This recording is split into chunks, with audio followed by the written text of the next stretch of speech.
আমি মনে করি যে বাংলাদেশের কোন আলেম, সে যেই পক্ষেরই হোক, তাদের সাথে আমাদের রাজনৈতিক বা সাংগঠনিক বিরোধ থাকতে পারে, কিন্তু কেউ আমাদের এই গ্রেফতারির জন্য দায়ী এটা আমি মনে করি না। কারণ কোন আলেমের কাছে এমন ক্ষমতাই নাই, শক্তিই নাই যে তারা আমাদেরকে গ্রেফতার করবে বা একজন আলেম আর একজন আলেমকে গ্রেফতার করবে। এই ক্ষমতা বাংলাদেশে কোন আলেমের আছে? এটার জন্য শতভাগ দায়ী হলো তারা যাদের হাতে রাষ্ট্রশক্তি আছে, এবং তারাই এই কাজটা করেছে। তারা এই কাজটা করে কি, যে তারা আমাদের উপর জুলুম করলো, আবার আমাদেরকে এসে বলে, আরে হুজুর আপনাদের উপর জুলুম করছে তো ওই যে অমুক হুজুরের কারণে, আপনাকে অ্যারেস্ট করা হয়েছে অমুক হুজুরের কারণে, ও অমুক হুজুরের কারণে তুমি আমার অ্যারেস্ট করলা, আর এত হুজুর যে আমাদের মুক্তি চাইলো তখন তো মুক্তি দিতে পারলো না। এইগুলো হলো আরেকটা ভণ্ডামি এবং ভাওতাবাজি। আমাদের আলেম ওলামাদের মধ্যে পারস্পরিক দ্বন্দ্ব এবং সংঘাতটাকে বৃদ্ধি করার একটা পায়তারা। এই জন্য আমি পরিষ্কার আমার ব্যক্তিগত জায়গা থেকে আমি বলে দিচ্ছি, আমি আমার এই গ্রেফতারির জন্য, আমার উপরে এই জুলুম নির্যাতনের জন্য বাংলাদেশের কোন আলেমকে, কোন ইসলামপন্থীকে ন্যূনতম আমি দায়ী মনে করি না।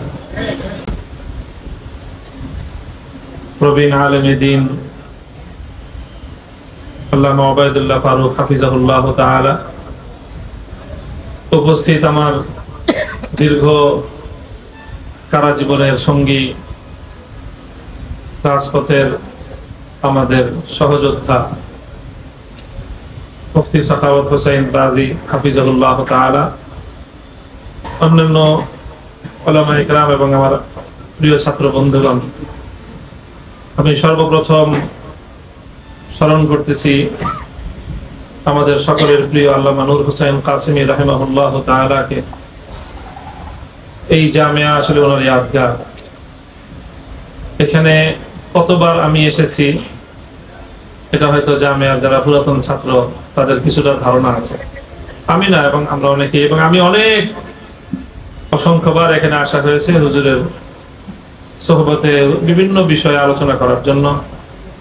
আল্লাহ পাক রব্বুল আলামিন হযরত নূর হোসেন কাসেমী রাহিমাহুল্লাহ তাআলা কবরকে জান্নাতের বাগানে পরিণত করুন, এবং তার রেখে যাওয়া সেই নুরানি আদর্শের উপরেই তার পরবর্তী উত্তরাধিকারীদেরকে আল্লাহ পাক সাবেত কদম রাখেন। এরপরে শুকরিয়া আদায় করতেছি আমি আজকের ইন্তেজামিয়াকে, আমাদের কারাগারের দীর্ঘদিনের সহযোদ্ধা, এবং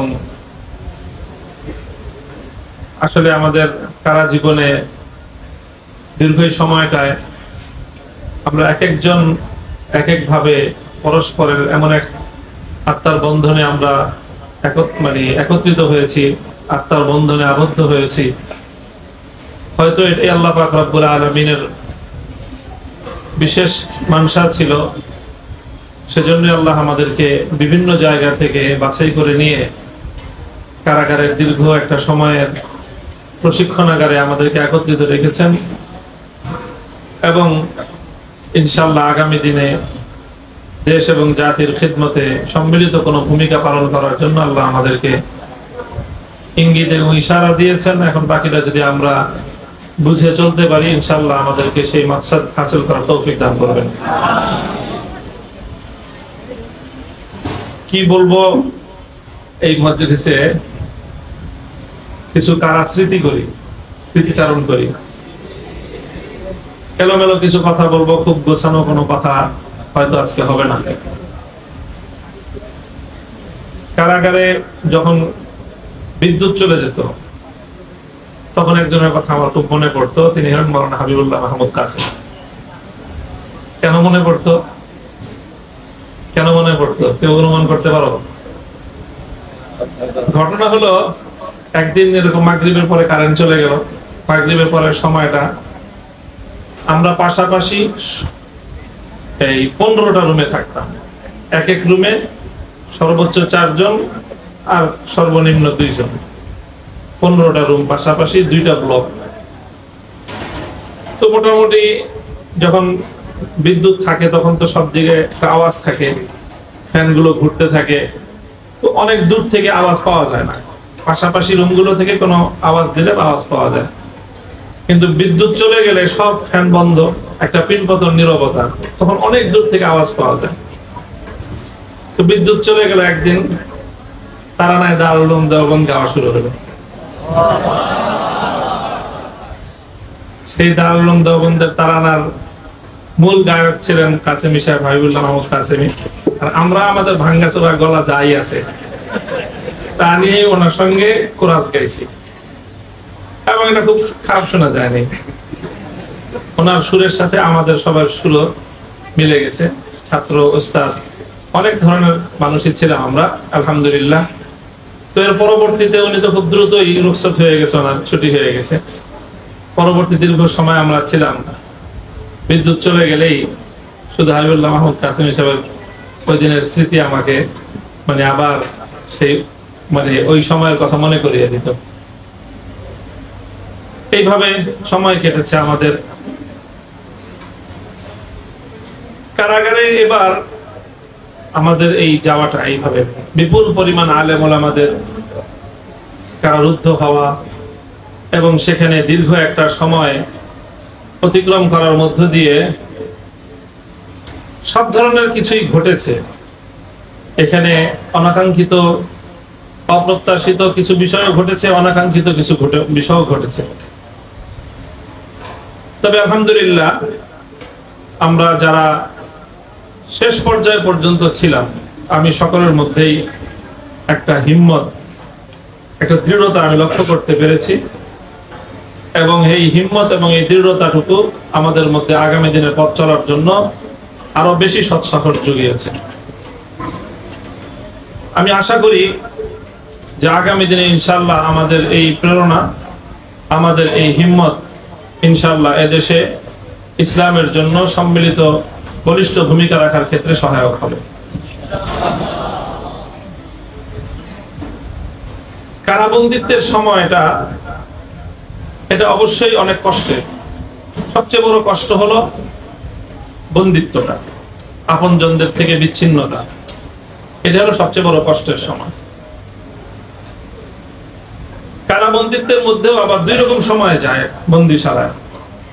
বিশেষ করে আমরা যে ধরনের মানে বন্দিশালায় ছিলাম, আমরা ছিলাম হলো বাংলাদেশের একটা বিশেষায়িত কারাগার, যেটাকে বলা হয় হাই সিকিউরিটি কেন্দ্রীয় কারাগার। বাংলাদেশে এই একটা কারাগারই আছে, নাম কি? হাই সিকিউরিটি, মানে উচ্চ নিরাপত্তা সম্বলিত একটা কারাগার। বাংলাদেশে এরকম কারাগার একটি। এটাকে মূলত যেই ধারণা থেকে তৈরি করা হয়েছে সেটা হলো যে এখানে মানে দণ্ডপ্রাপ্ত বেশি সাজা যাদের, অনেক বড় মানের মানে যারা আসামি, তাদেরকে ওখানে রাখা হবে। কিন্তু শুরু থেকেই দেখছি যে এটাকে ওই ধরনের কিছু আসামিও থাকে, আবার সরকার বিরোধী বিভিন্ন আন্দোলন সংগ্রামে যারা লিপ্ত থাকে বা যে কোনো কারণে বন্দী হয়, তাদের দলে দলে ওখানে রাখা হয়। 2013 সালে যখন আমরা হেফাজতের শাপলা চত্বরের ঘটনার পরে বন্দী হয়েছিলাম, আমি বন্দী হয়েছিলাম, সাখাওয়াত হোসেন রাজি সাহেব বন্দী হয়েছিলেন, তখনও আরো কেউ কেউ অনেকে বন্দী হয়েছিল 2013 সালেও। তখনও আমাদেরকে ওই হাই সিকিউরিটি কেন্দ্রীয় কারাগারই রাখা হয়েছে। এবারও আমাদেরকে মূলত ওই হাই সিকিউরিটি কেন্দ্রীয় কারাগারই রাখা হয়েছে। এই কারাগারের সিস্টেমটা হলো, এটাকে বলে সেল সিস্টেম। সেলটা হলো মানে হাসপাতালে তোমরা গেছো, হাসপাতালে দুই ধরনের ব্যবস্থা থাকে। একটা থাকে হলো হাসপাতালে ওয়ার্ড থাকে আর কেবিন থাকে। ওয়ার্ড আর কেবিন থাকে না, ওয়ার্ডে অনেক রোগী থাকে আর কেবিনে একটা কেবিনে একজন থাকে, তার লোকজন সাথে থাকে। তো কারাগারে দুই রকম ব্যবস্থা, একটা হলো ওয়ার্ড ব্যবস্থা আর একটা হলো কেবিন সিস্টেম। তো কেবিনটা হলো কারাগার বলে সেল। তো হাই সিকিউরিটি কারাগার পুরোটাই সেল। ওখানে 10টা বিল্ডিং আছে, প্রত্যেক তলায় 17টা করে রুম আছে, এক একটা বিল্ডিং 6 তলা করে, 1000-এর কিছু বেশি হয় সেল আছে ওখানে। তো আমাদেরকে যখন সবাইকে ওখানে নিয়ে যাওয়া হলো, প্রথম দিনই আমাদের যে ওখানে কারাগারের যে প্রধান দায়িত্বশীল থাকে তাকে বলে জেল সুপার। জেল সুপার একটা কথা বললেন যে হুজুর আপনাদেরকে এখানে আনা হয়েছে, আপনাদেরকে যে শব্দটা ছিল করোনার সময় আইসোলেট, আইসোলেশন করে যে আপনাদেরকে আইসোলেট করে রাখার জন্য, মানে মানুষের থেকে একটু বিচ্ছিন্ন করে রাখার জন্য আপনাদেরকে এখানে আনছি। আমাদের সৌভাগ্য হলো আমরা একসাথে অনেক আলেম ওলামার খেদমত করার সুযোগ পেয়েছি। মানে আমাদের জেলখানা আর ওনার হলো কি খেদমতের সুযোগ। যাই হোক, তো ওখানে আমাদেরকে মোটামুটি প্রথম দিকে একটা ফ্লোরে একসাথেই থাকার সুযোগ দিয়েছে। আরো কিছু সমস্যা প্রথম ছিল, তো আমরা এইভাবে পাশাপাশি রুমে থাকতাম, একটা রুম পরপর এক রুম, এরকম এইভাবে কোন কোন রুমে 4 জন, কোন রুমে 3 জন, কোন রুমে তো আমরা 2 জন থেকেছি। আবার শেষ দিকে প্রত্যেকে একা একা এক রুমে থাকতাম। এই রুমগুলোতে থাকা অবস্থায় তো কিছু সময় থাকে কারাগারে, যে সময়টা সারাদিন একত্রে থাকা যায়।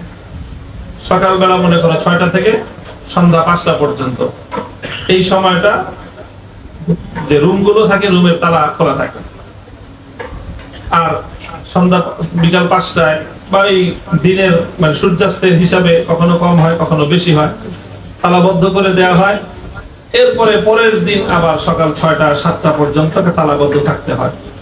অর্থাৎ প্রায় গড়ে 14 ঘন্টা রুমের মধ্যে তালাবদ্ধ থাকতে হয়। আর 10 ঘন্টা বা 12 ঘন্টা, 8 ঘন্টা 10 ঘন্টার সময় একসাথে থাকা পাওয়া যায়। তো যখন তালাবদ্ধ ভিতরে থাকা হয় তখন তো একটু একাকিত্বের অনুভব হয়। 2 জন থাকলে মাত্র 2 জন, আর অধিকাংশ সময় আমরা লম্বা একটা সময় এমন ছিল যে আমরা প্রত্যেকে একজন এক রুমে থাকতাম। তো এই একাকিত্ব, তো যারা কারাগারে থাকে অনেকেরই এই একাকিত্বের সময়টাই খুব কষ্ট লাগে, খুব কষ্ট হয় একা একা একটা রুমে দীর্ঘ একটা সময়। তো আমরা যেটা করেছি, আমি এবং অনেকেই দেখেছি, শুরু থেকেই আমরা প্রথম থেকেই বন্দিত্বের ওই সময়টা এই পরিমাণ আমল করার নিয়ত করেছি যাতে ওই আমলটা করতে করতে আমাদের এই সময়টা মানে খুব কিছুটা সামর্থ্যের চেয়ে একটু বেশি। রান্নাটা হয়তো সন্ধ্যার পরে, এশার সময়, খাবারের সময়, আবার রমজান মাসে সেহরির সময়।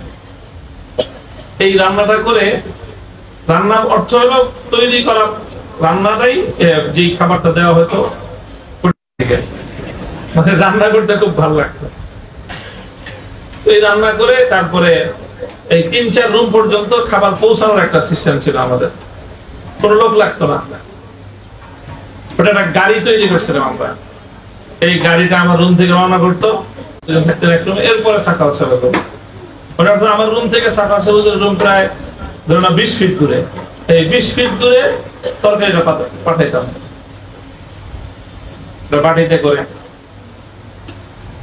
আলহামদুলিল্লাহ, এই যে লম্বা একটা সময়, এই সময়ের মধ্যে আমরা প্রত্যেকেই, আমি লক্ষ্য করেছি যে এই পরিমাণ আমল করার নিয়ত আমরা করেছি, যে আমলটা করতে এই লম্বা সময়ের মধ্যে নিজেদেরকে মানে সময়ের একটা টান পড়ে যেত।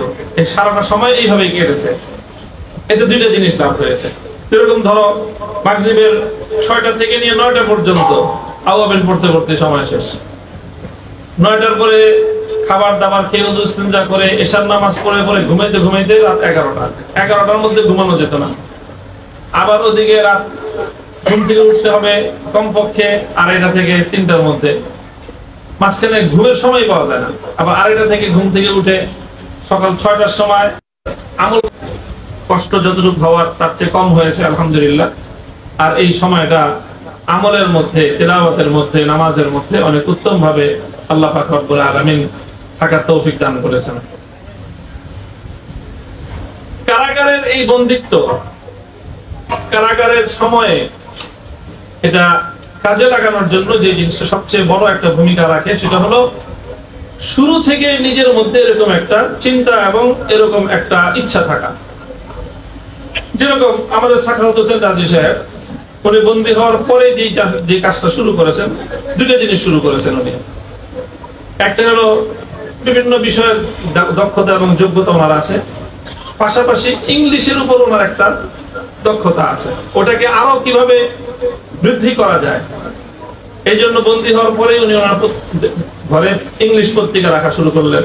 ইংলিশ পত্রিকা রাখতেন এবং প্রতিদিন নিজামুল আওকাত করে, মানে এলোমেলো ভাবে না, নিজামুল আওকাতের রাত এবং দিনে একটা উল্লেখযোগ্য সময় উনি সময় দিতেন। ইংলিশ সংবাদ শুনতেন, পত্রিকাটা পড়তেন। একবার পত্রিকা পড়ে ডিকশনারি নিয়ে গেছেন, ওই ডিকশনারি দেখে কঠিন শব্দগুলোর বাংলা লিখে রাখতেন। ওটাকে আবার পরের দিন আরেকবার ওটাকে একবার মুতালা করতেন, পরে পড়তেন, তারপরে আবার তাকরার করতেন।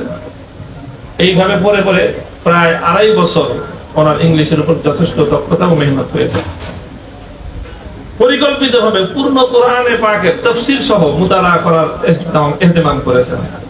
একাধিকবার 30 পারা শুরু থেকে আজ আউয়াল তা আখির উনি পুরো একটা তাফসীর মারিফুল কোরআন একাধিকবার উনি আজ আউয়াল তা আখির মুতালা করেছেন। এই সময়টার মধ্যে সময়টাকে কাজে লাগিয়েছেন। আমি যেটা করছি, আমি হলাম আমার বিশেষ ইহতিমাম ছিল তেলাওয়াতটা বেশি হওয়া, সেই জন্য মুতালা একটু কম হয়েছে আমার দ্বারা, কিন্তু আমার তেলাওয়াত আলহামদুলিল্লাহ আবার বেশি করার মওকা হয়েছে। কথাগুলো এই জন্য বলতেছি যে শুরুতে গিয়েই হাই হুতাশের কোনো প্রয়োজন নাই।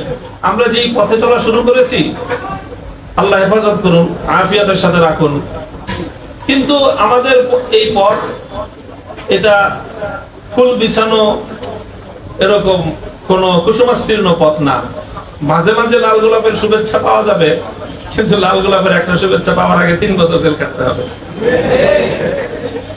এটা চাই না, কোনোভাবেই কামনা করি না, আল্লাহর কাছে আফিয়াতের দোয়া করি। তবে এতটুকু কথা আমাদের সিদ্ধান্ত চূড়ান্ত। কেউ যদি মনে করে থাকে যে 3 বছর জেলে রেখে আমরা খুব ভীত সন্ত্রস্ত হয়ে পড়ছি, বোকার স্বর্গে বসবাস করবে। আল্লাহর জন্য, আল্লাহর দ্বীনের জন্য এর চেয়ে বড় ত্যাগ আর কোরবানি করতে আমরা প্রস্তুত আছি। এই দেশে আমি আবার ওই কথা বলি, এই দেশে ভাড়াটিয়া হিসেবে থাকি নাই, ভাড়াটিয়া হিসেবে থাকতে হবে। এই দেশটা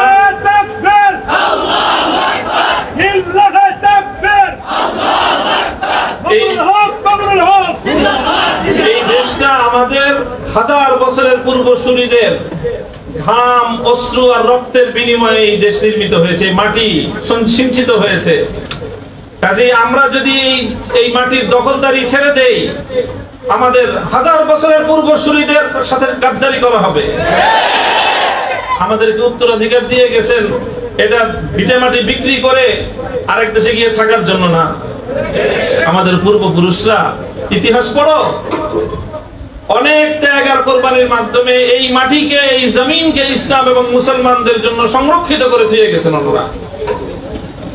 আর কেউ যদি মনে করে যে আমাদেরকে একটু জুলুম নির্যাতনের মাধ্যমে আমাদেরকে ভীত সন্ত্রস্ত করে দিবে, তাহলে ওনাদের বুঝটা ঠিক না। বেশি কিছু বললাম না, এই বুঝটা আপনাদের ঠিক না। হ্যাঁ, আমরা গায়ে পড়ে কারোর সাথে ঝগড়া বাঁধাতে চাই না। আমি সবসময় একটা কথা বলি, আমরা হঠকারিতার পথে চলতে চাই না, হঠকারিতার পথে চলতে চাই না। কিন্তু কেউ যদি আমাদেরকে চাটুকার ভাবেন, ভুল করবেন। চাটুকারিতার পথেও আমাদেরকে পাবেন না।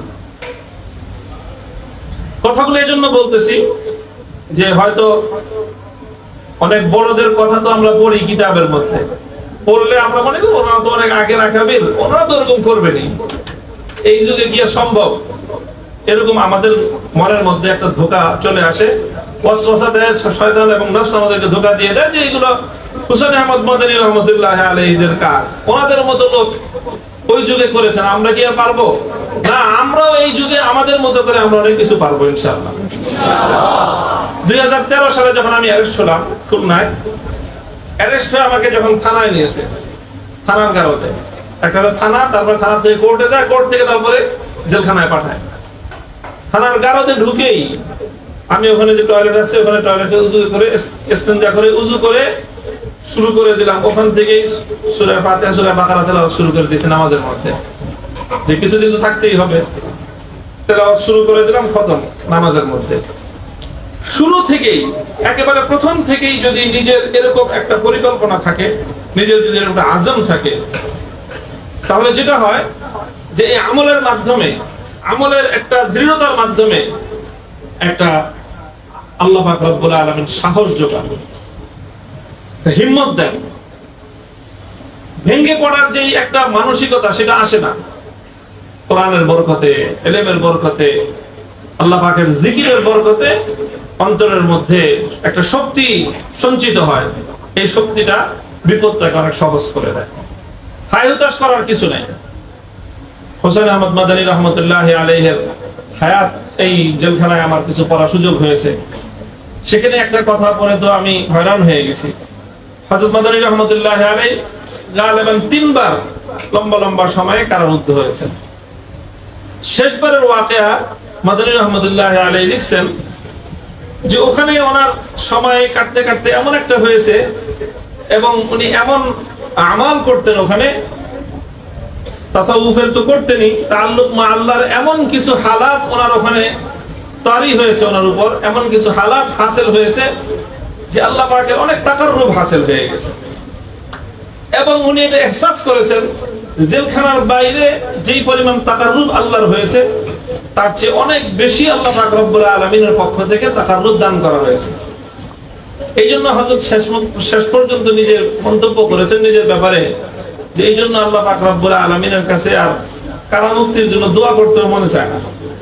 কারণ দোয়া করলে তো কারাগারের বাইরে চলে যাব, বাইরে চলে গেলে এই নিয়ামত আমি পাবো না।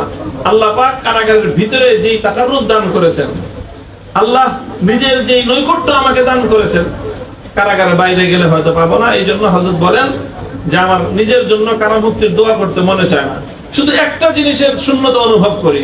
কথাটা দেখো, মাদানী রহমতুল্লাহ আলাইহির কথা আমি নকল করতেছি। বুজুর্গানে দ্বীনের সোহবতে যাওয়া, কারাগারে কিছুটা হয়ে যায় খত কিতাবাতের মাধ্যমে। চিঠি লেখার একটা সুযোগ ছিল তখন কারাগার থেকে। উনি বলেন যে চিঠি লিখি, চিঠির জবাব আসে। এতে বুজুর্গদের সোহবতে যাওয়ার কিছুটা শূন্যতা পূরণ হয়ে যায়, অর্ধেক অর্ধেক হয়ে যায়। হযরত মাদানী রহমতুল্লাহ আলাইহি এনারা সবাই মাদানী রহমতুল্লাহ আলাইহির প্রায় যুবক ও মাঝ বয়সের ছাত্র, একদম শেষ বয়সেরও না, মাঝ বয়সের ছাত্র এই ওনারা। কাজে আমাদের চেয়ে খুব বেশি আগের না। হযরত মাদানী রহমতুল্লাহ আলাইহি প্রথমবার যখন গ্রেফতার হলেন হিজাজ থেকে, মদিনা শরীফ থেকে, তখন তো শাইখুল হিন্দ রহমতুল্লাহ আলাইহিকে মূলত তারা গ্রেফতার করবে। হযরত শাইখুল হিন্দ রহমতুল্লাহ আলাইহি ছিলেন হযরত মাদানী রহমতুল্লাহ আলাইহির ওনার প্রোটেকশনে, উনি মদিনা শরীফে ছিলেন। যখন শাইখুল হিন্দ রহমতুল্লাহ আলাইহিকে গ্রেফতার করবে তো হযরত মাদানী রহমতুল্লাহ আলাইহি চিন্তা করলেন যে শায়েখকে যে নিয়ে যাবে, শায়েখের তো বয়স অনেক, জেলখানায় গিয়ে অনেক কষ্ট হবে, ওনার খেদমতের জন্য আমি যদি সাথে থাকতে পারি খুব ভালো হয়।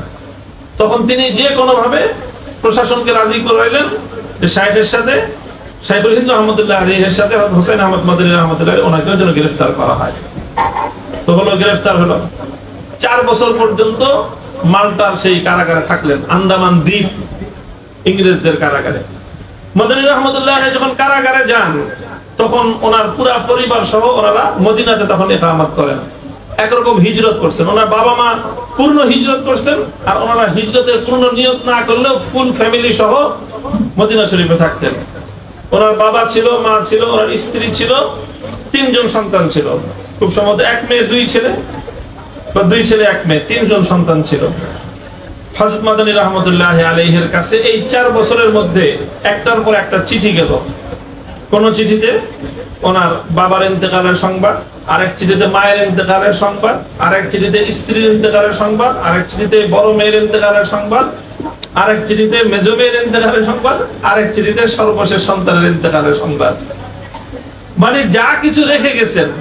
হ্যাঁ, আমরা কারাগারে গিয়ে শয়নে স্বপ্নে যাদের কথা চিন্তা করলে চোখ দিয়ে অশ্রু গড়ায় পড়তো। এই তো আমি 4 ছেলে রেখে গেছি, হুজুর এক ছেলে রেখে গেছেন, যাওয়ার পরে আরেক সন্তান হুজুরের হয়েছে। এরকম মুনির সাহেব হুজুরও 4 সন্তান রেখে গেছেন। মাদানী রহমতুল্লাহ আলাইহি 3 সন্তান রেখে গেছেন। আর 3ও সন্তান, স্ত্রী সহ বাবা মা সকলের মৃত্যু সংবাদ পৌঁছলো কোথায়?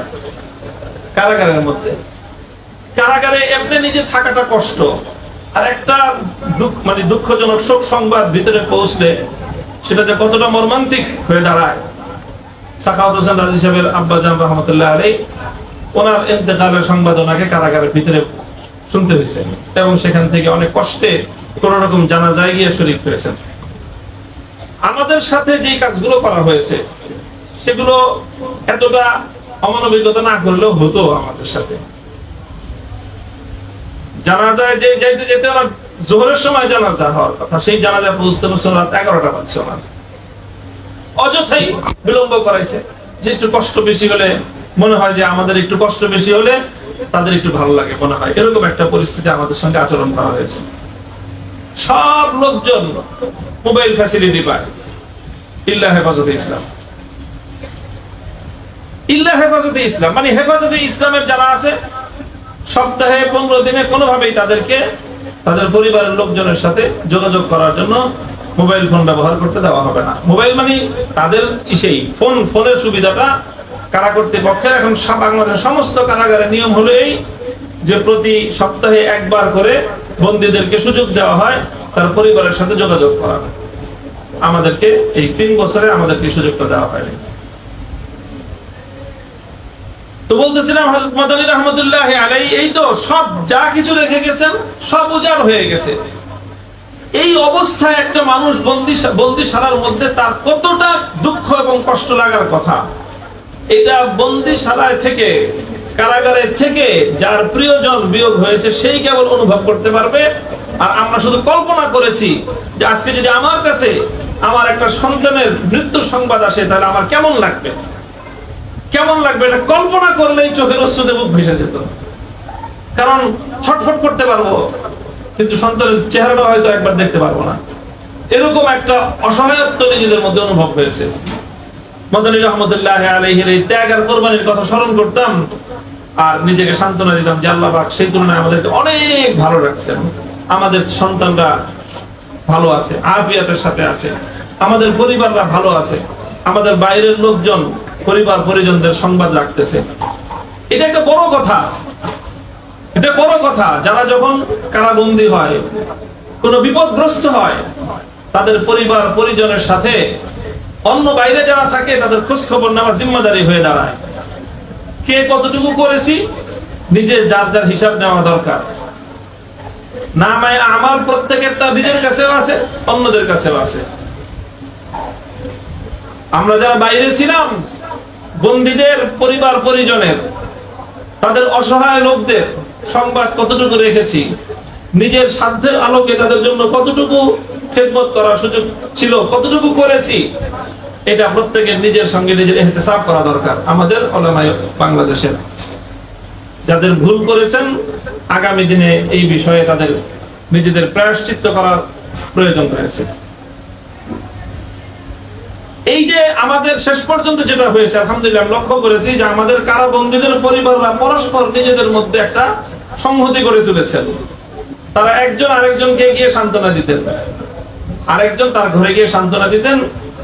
এই জায়গাটায় মনে হয়েছে আমার কাছে যে জাতীয়ভাবে আমাদের একটা শূন্যতা ছিল, আগামী দিনে যেন আমাদের এই ধরনের শূন্যতা অনুভব করতে না হয়। হযরত মাদানী রাহমাতুল্লাহ আলাইহি যখন এই ধরনের সব সংবাদগুলি একে একে আসতে থাকলো, একদিন হযরত মাদানী রাহমাতুল্লাহ আলাইহি একটা কাগজের মধ্যে একটা চিরকুট লিখলেন। এক চিরকুটের মধ্যে ছোট্ট 2টা পংক্তি লিখলেন। পংক্তি লেখা এটা ওই জেলখানার জানলা দিয়ে বাইরে ফেলা দিলেন। শাইখুল ইসলাম রাহমাতুল্লাহ আলাইহি বলেন, কি লিখছো? চিঠি লিখছি। এটা এমনি ফাঁকা দিয়েছে। চিঠি লিখছি তো আল্লাহর কাছে, কোথায় পোস্ট করো? এই জন্য বাতাসের কাছে দিছি, নিয়ে যাও আল্লাহর কাছে।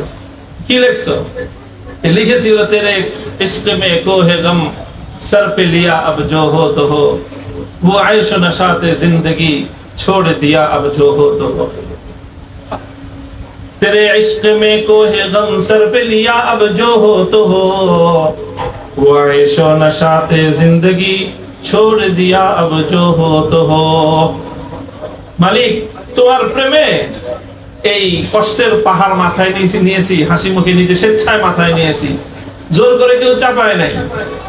আমাদের জন্য এমন অনেক পথ খোলা ছিল যেই পথে হাঁটলে আমাদেরকে হয়তো আজকে এই কঠিন পরিস্থিতির সম্মুখীন হওয়া লাগতো না। এমন পথ ছিল, আমাদের জন্যই ছিল। আমাদের রাহমাতুল্লাহের মতো মানুষের জন্য তো রাজদরবারের রাজ সিংহাসন ওনাদের জন্য উন্মুক্ত ছিল, কিন্তু এই রাজ সিংহাসনের চেয়ে কারাগারের অন্ধকার প্রকোষ্ঠকে তারা প্রাধান্য দিয়েছিলেন। উলাইকা আবাই ফাজিনি বিমিসলিহিম ইযা জামাআতনা ইয়া জারীরুল মাজামিউ, আমরা তাদের সন্তান, তাদের নাম মুখে নিয়ে শুধুমাত্র নিজেদের কৃতিত্ব, নিজেদের সম্মান আর গৌরব বুলন্দ করার জন্য নয়, বরং তাদের সেই ইয়াদগাহ, তাদের সেই স্মৃতিগুলোকে অল্প আকারে হলেও নিজেদের জীবনে ধারণ করার জন্য আমরা তাদের সন্তান। তেরে ইশকে মে কোহে গম সর পে লিয়া, আল্লাহ তোমার জন্য বিপদের পাহাড় মাথায় তুলে নিয়েছি। কাজেই যখন বিপদের পাহাড় মাথায় তুলে নিয়েছি, তোমার প্রেমে, তোমার ভালোবাসায় স্বেচ্ছায় নিয়েছি, আব জো হো তো হো, যা হওয়ার তাই হবে। ও আয়েশো নশাতে জিন্দেগি ছোড়ে দিয়া আব জো হো তো হো, জীবনের অত বিলাসিতার সব বিলাসিতার আসবাব, বিলাসিতার জীবন, ওটাকে ত্যাগ করেছি, যা হওয়ার হবে। তোমরা যদি বাতিলের উপর থেকে আমাদের উপর জুলুম করে তোমাদের জন্য ঝুঁকির পথ তোমরা বেছে নিতে পারো, হকের উপর থেকে আমরা তার চেয়ে বড় ঝুঁকির পথ নিজেদের জন্য বেছে নেওয়াটাকে এই জীবনের গৌরব মনে করি। মনে রেখো, আমরা যুদ্ধের ময়দানে শাহাদাত বরণ করব, যুদ্ধের ময়দান থেকে লেজ গুটিয়ে পালিয়ে যাব না ইনশাআল্লাহ। কথা এটা পরিষ্কার আমাদের। আমরা এই দেশের নাগরিক হিসেবে আমাদের পূর্বসূরীদের রক্তে কেনা মাটিতে উত্তরাধিকার সূত্রে বসবাস করি। কাজে এই মাটিতে ইসলাম থাকবে, শুধু ইসলাম থাকবে তা নয়, যেই জায়গাটায় আমাদের সঙ্গে ইখতিলাফ, কথাটা খুব ভালো করে বুঝো আজকে আমার ছাত্র ভাইয়েরা, যেই জায়গাটায় আমাদের সাথে কাশমাকাশ, যেটা নিয়ে আমাদের সঙ্গে তাদের বিরোধ, আমরা বলি যে ইসলাম থাকবে, মাথা উঁচু করে থাকবে, গৌরবের সঙ্গে থাকবে। ওনারা বলেন ইসলাম থাকবে এতিমখানায়। ওনারা চান ইসলামটা থাকবে কোথায়? এতিমখানায়, এতিমের মতো। শুক্রবার দিন ওনারা সব এতিমদেরকে খাওয়াবেন, সবাইকে টুপি দিবেন, হাদিয়া, প্রয়োজনে হাদিয়া টাকা সহ দিবেন। ইসলামটা থাকবে এরকম একটু কিভাবে অসহায় অবস্থায়, অসহায় ভাবে থাকুক ইসলাম, এতে তাদের কোনো আপত্তি নাই। বিরোধের জায়গাটা হলো এই জায়গায়, মসজিদ থাকুক, এতে তাদের আপত্তি নাই। ওনারা মসজিদ আরো নির্মাণ করে দিবেন, মসজিদে আমাদেরকে চাকরি দিবেন, এতে তাদের আপত্তি নাই, এবং এটা নিয়ে আমাদের সঙ্গে তাদের বিরোধ নাই। বিরোধটা কোন জায়গায়? বিরোধটা হলো আমরা যেটা বলি যে দেশে যা কিছু হবে ইসলামকে জিজ্ঞাসা করে হতে হবে। বিরোধটা হলো এই জায়গায়, তুমি শিক্ষা সিলেবাস করবা, ইসলামকে জিজ্ঞাসা করো, কোরআনকে জিজ্ঞাসা করো, আল্লাহ পয়গম্বরের সুন্নাহকে জিজ্ঞাসা করো, মুসলমানদের দেশে কোন শিক্ষা ব্যবস্থা চলবে। ওনারা বলেন যে না, আমরা আমাদের মতো স্বাধীন মতো আমরা শিক্ষা ব্যবস্থা প্রণয়ন করব, শিক্ষা সিলেবাস আমরা রচনা করব, এতে ইসলাম কি বলে দেখার সময় আমাদের নাই। বিরোধটা হলো এই জায়গায়। আমরা বলি যে ইসলাম থাকবে গৌরবের সাথে, ইসলাম থাকবে মাথা উঁচু করে, ইসলাম কোন গোষ্ঠীর দয়া দাক্ষিণ্য করুণার পাত্র হয়ে ইসলাম থাকবে না। ইসলাম ওই আলু ওয়ালা ইউলা। এই ছোট্ট একটা জায়গায় হলো বিরোধ। জায়গাটা ছোট কিন্তু এটা আবার অনেক বড়। বিরোধের জায়গাটা এমন একটা জায়গায়, আসলে উলামায়ে কেরামকে আমরা বলবো যে বিষয়টা আপনারা যারা উলামায়ে কেরামের বিভিন্ন পর্যায়ের নেতৃত্ব দেন, কিয়াদত করেন, আমি আজকে আরেকটা কথা আমাকে খুব ভালো করে স্মরণ করতে হয়। মুজাহিদে আজম আল্লামা শামসুল হক ফরিদপুরি রহমতুল্লাহি আলাইহির একটা কথা এক মজলিসে আমি উদ্ধৃত করেছিলাম।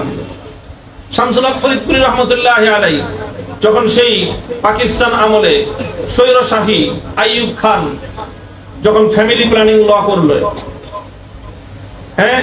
কোরআন সুন্নাহ বিরোধী আইন, দেশের উলামায়ে কেরাম প্রতিবাদ করলেন এবং এই প্রতিবাদের মূল নেতৃত্বের ভূমিকা নিলেন শামসুল হক ফরিদপুরি রহমতুল্লাহি আলাইহি। তখন গভর্নরের সঙ্গে ওনার অনেক ঝগড়া বাকবিতণ্ড হলো। স্বয়ং গভর্নর যে মোনায়েম খান, তার সঙ্গে কথা হলো প্রথম, এরপরে স্বয়ং আইয়ুব খান বাংলাদেশের অর্থাৎ পূর্ব পাকিস্তানে আসলো, এসে এই দেশের উলামায়ে কেরামকে সে ডাকলো যে এই বিষয়ে আলেমদের সঙ্গে সে সরাসরি কথা বলবে। শামসুল হক ফরিদপুরি রহমতুল্লাহি আলাইহি গেলেন, উনি ওইভাবেই গেলেন, মুখটাকে মলিন করে, রাগে গোসায় চেহারাটাকে কালো করে তিনি গেলেন যে তুমি কোরআন বিরোধী আইন করে মুসলমানদের শাসক আমাদেরকে ডাকছো, কথা বলবো তোমার সাথে, তবে কথাটা হবে ওই ভাষায়। উনি গেলেন ওই অবস্থায়, যে দেখলেন যে ওখানে একজন বাংলাদেশের এই অঞ্চলের খুব প্রসিদ্ধ একজন আলেম, বুজুর্গ। আমি তার এলেম নিয়েও বুজুর্গি কোনোটা নিয়ে প্রশ্ন করতেছি না, শামসুল হক ফরিদপুরি রহমতুল্লাহ আলাইহি প্রশ্ন তুলেন নাই। যে দেখলেন যে উনি আইয়ুব খানের সাথে ওই মজলিসে হাসাহাসি করতেছেন। আইয়ুব খান তাকে বলতেছে, মৌলানা আপ তো বহুত মোটে হো গয়ে, আরে আপনি তো অনেক মোটা হয়ে গেছে। উনি বলছে, হ্যাঁ হ্যাঁ मैं तो बहुत मोटा हो गया, आप लोगों का ही ये आप लोगों की आता है। এই সমস্ত কথাবার্তা বলতেছে, মানে অর্থাৎ ওনার সঙ্গে খুব হেসে হেসে কথা বলতেছেন।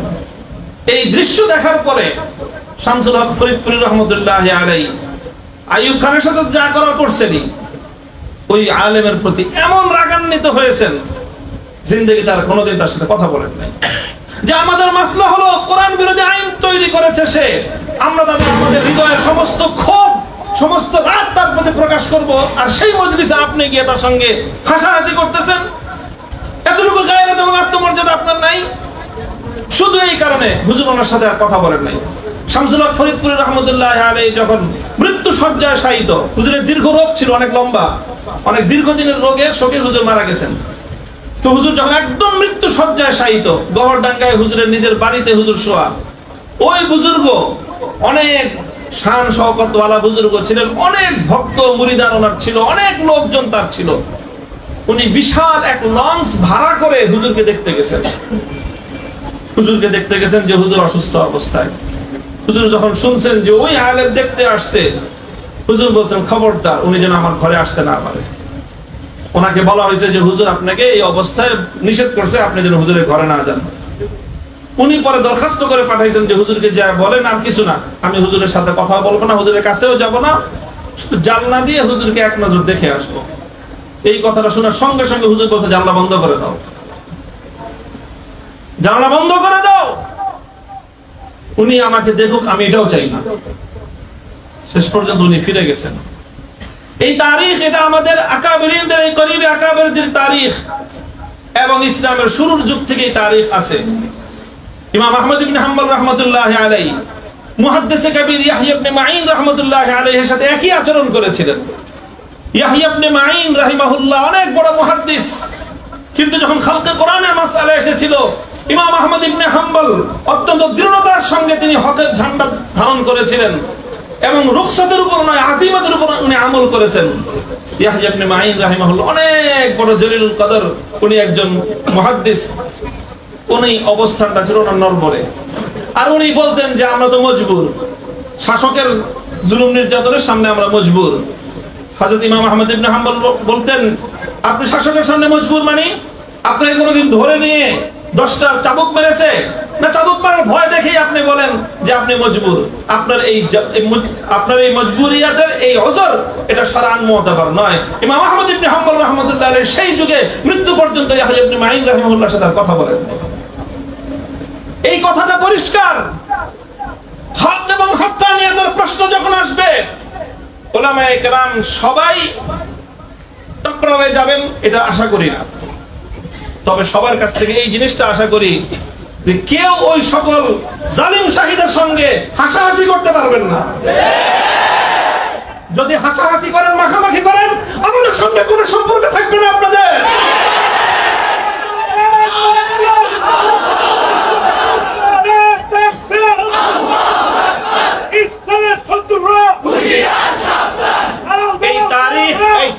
এই তারিখ এবং এই ইতিহাস আমরা আমাদের আকাবের থেকে শিখেছি। খুব হুঁশিয়ার, ইতিদালের সঙ্গে কথা বলতে হবে, ইতিদালের সঙ্গে প্রত্যেকটা নক্ত হরকত করতে হবে। আখেরি যে স্লোগান, এটা সম্পূর্ণ আমি রদ করতেছি। কারো বিরুদ্ধে শিকায়েত নেই আমার। আমি শুরু বের হয়ে এসে এখনো পর্যন্ত এই কথাই বলতেছি, আমাদের উপর যা জুলুম হয়েছে, যে নির্যাতন আমাদের উপর হয়েছে, এই নির্যাতনের পুরনো দাস্তান আমরা জাতির সামনে এখনো উন্মুক্ত করি নাই। যদি কোনোদিন প্রয়োজন মনে করি, একটা একটা করে দাস্তানের পাতা খুলবো, জাতি জানবে আমাদের সঙ্গে, উলামায়ে কেরামের সঙ্গে, শাসকদের পক্ষ থেকে জুলুম এবং নির্যাতনের কি কি ইতিহাস রচনা করা হয়েছে। সব কথা আমরা বলতে চাই না, তবে আমি একটা কথা আমি বলেছি, পরিষ্কার আজও বলি, আমি মনে করি যে আমি সহ আমাদের যত সহকর্মী আছে, আমাদের কারো আমাদের কারো এই মজলুমিয়াতের জন্য, আমাদের উপর এই জুলুম এবং নির্যাতনের জন্য কোন আলেম, কোন পক্ষের আলেম এটার সঙ্গে জড়িত নাই।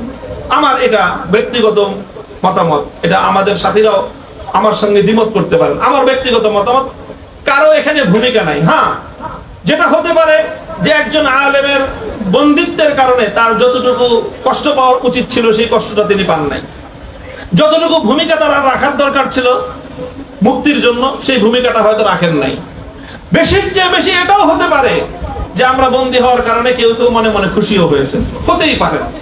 কারো সঙ্গে ব্যক্তিগত রেষারেষি থাকতে পারে, এটা কোনো খুব বড় কোনো বিষয় না। ব্যক্তিগত রেষারেষি থাকতে পারে না, তোমার সঙ্গে আমার ব্যক্তিগত রেষারেষি থাকতে পারে, ভাইয়ের সঙ্গে ভাইয়ের ব্যক্তিগত রেষারেষি থাকে। ভাই যার সঙ্গে রেষারেষি, সে বিপদে পড়লে আরেক ভাই একটু কি হয়, ভালো হয়েছে, ঢুকছো না, এবার মজা পাও। বড় বড় কথা তো আমার সম্পর্কে তো অনেকে এই কথা বলছে যে বেশি বড় বড় কথা কয়, এবার মজা বুঝুক, আরো ভালো করে বুঝুক, তারপরে বের করব। মজা বুঝি নাই, মজাও বুঝছি, সবই বুঝছি, এবং বের হয়ে এসে দায়িত্ব নিয়ে এই কথা বলতেছি। আগে যা বলেছি সঠিক বলেছি, আগামী দিনে যা বলবো ইনশাআল্লাহ সেই ধারাই বলবো কথা।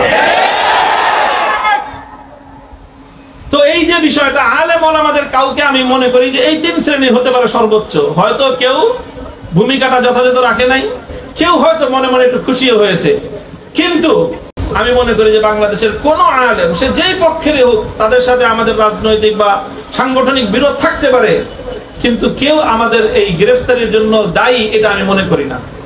কারণ কোন আলেমের কাছে এমন ক্ষমতাই নাই, শক্তিই নাই যে তারা আমাদেরকে গ্রেফতার করবে বা একজন আলেম আরেকজন আলেমকে গ্রেফতার করবে। এই ক্ষমতা বাংলাদেশে কোন আলেমের আছে?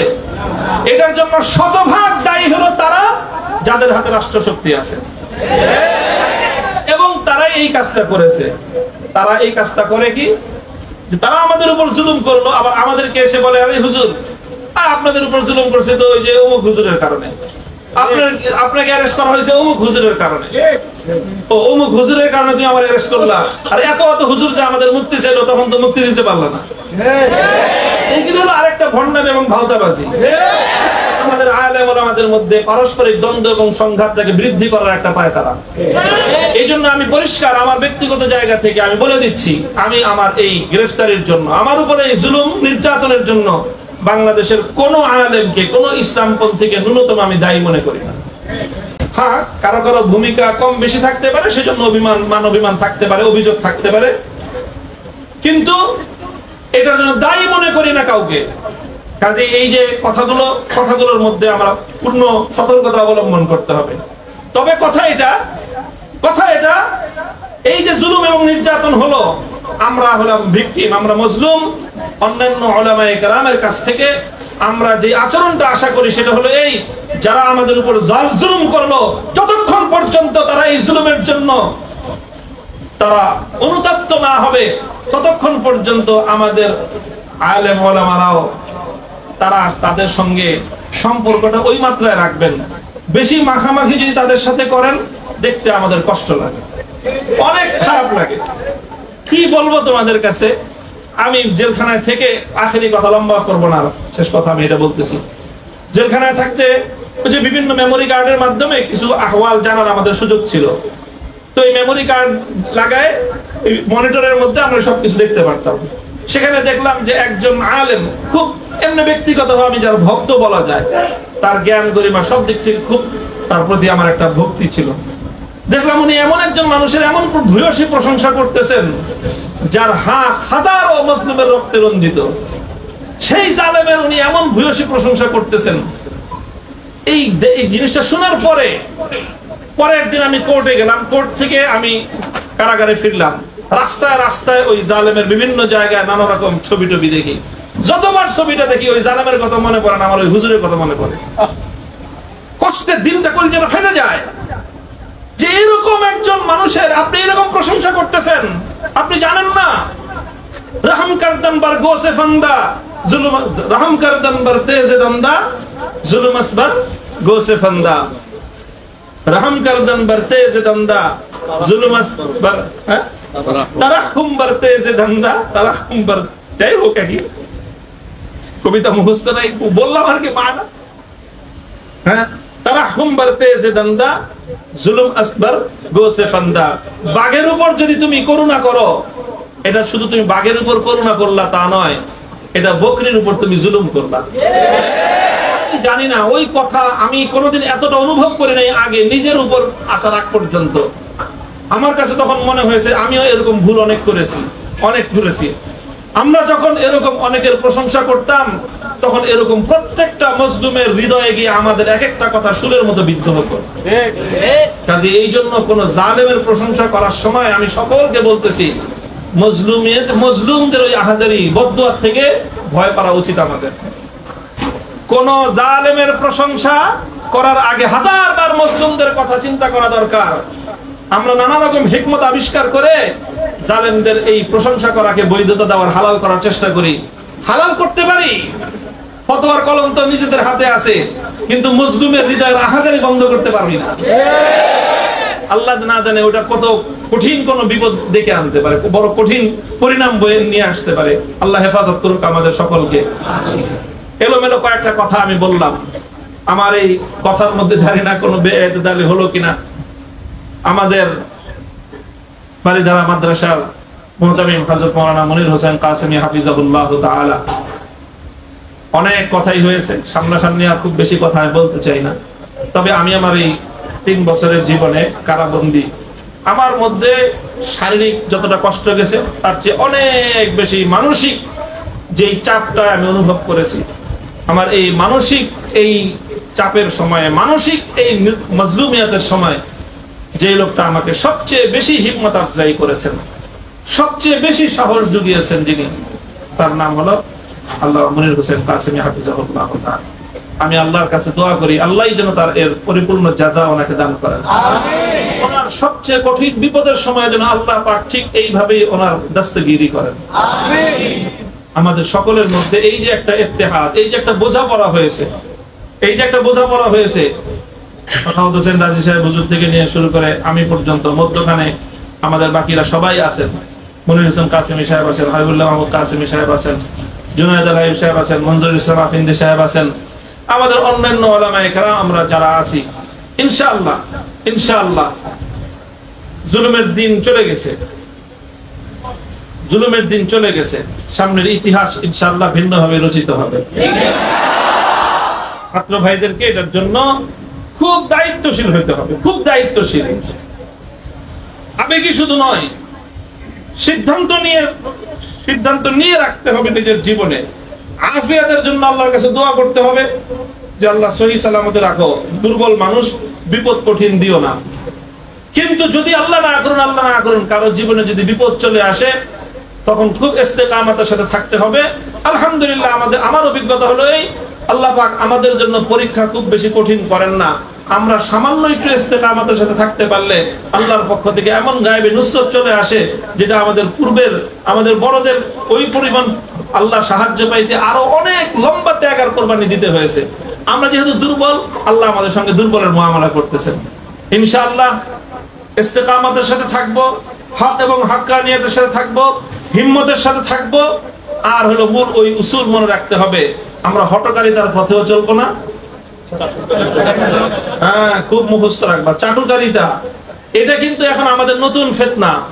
পুরা উলামায়ে বাংলাদেশকে চাটুকার জাতিতে পরিণত করার নানা রকম আয়োজন চলছে। এই ফিতনা, এই যে কারারুদ্ধ হওয়ার ফিতনা, মাইর খাওয়ার ফিতনা, জুলুম নির্যাতনের মুখে পড়ার ফিতনা, এগুলোর চেয়েও বড় ফিতনা হলো আমাদেরকে একটা চাটুকার জাতিতে পরিণত করার চেষ্টা করা হচ্ছে। এই জন্য যেখানে গেলে চাটুকারিতা করা লাগতে পারে বলে কারো আশঙ্কা হয়, তার ধারে কাছে কেউ যাবে না। আল্লাহ পাক আমাদেরকে হেফাজত করুন ইনশাআল্লাহ। আল্লাহ পাক রব্বুল আলামিন আমাদেরকে ইত্তেহাদ, ইত্তেফাকের সাথে, সমন্বয়ের সাথে সামনের দিকে অগ্রসর হওয়ার তৌফিক আল্লাহ পাক আমাদেরকে দান করুন। ওয়া আখিরু দাওয়ানা আলহামদুলিল্লাহি রাব্বিল আলামিন।